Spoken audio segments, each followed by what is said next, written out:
looking at rates of reactions.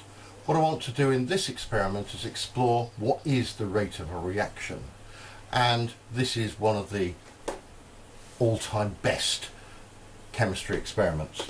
In fact, why I became a chemist. We need three solutions. We need here potassium iodate, and I'm going to take 25 mils of this.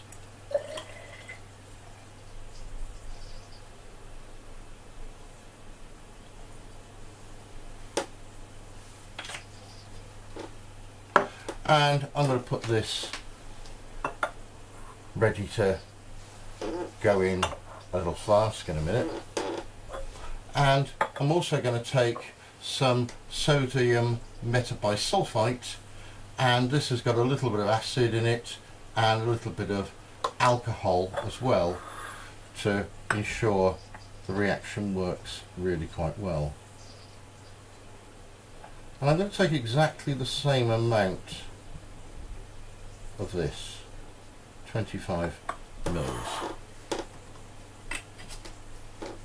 I'm going to put each of these into a conical flask.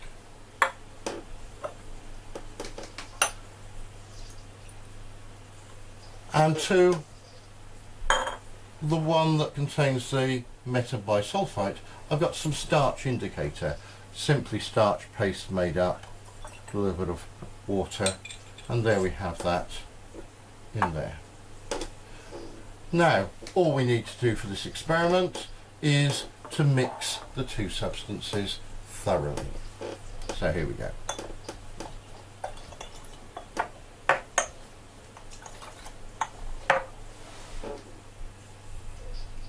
And it went straight away in an instant, and you can see we've got some left here also reacted.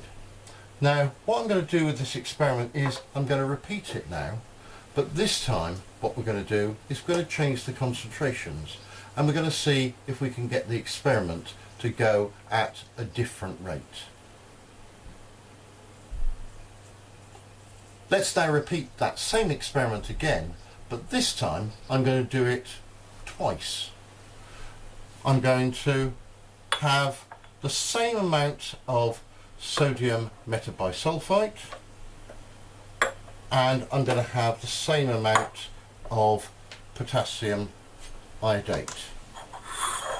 The only difference this time is I'm going to add some water, and this is going to affect the concentration.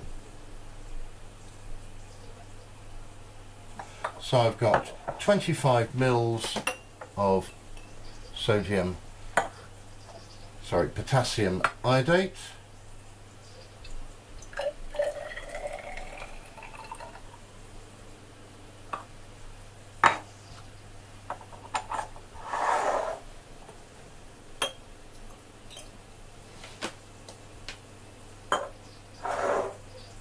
and then into these two flasks we're going to put sodium metabisulfite. Again, I'm going to put 25 centimetre cubed.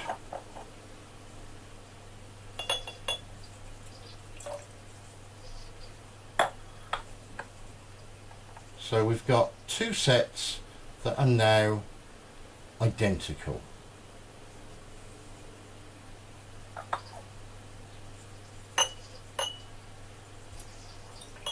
We saw in the first reaction it went very quickly.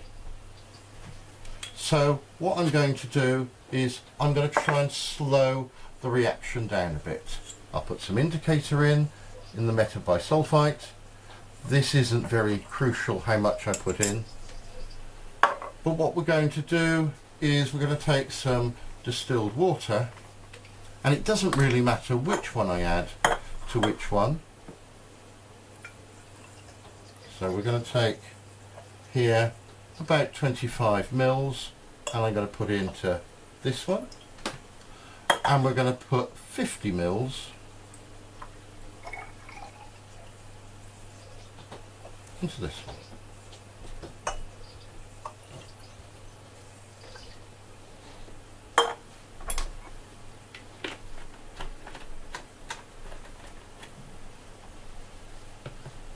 They have slightly different volumes, but that's not going to make much difference for the experimental purposes. I'm going to give them a good mix, and then let's see what happens.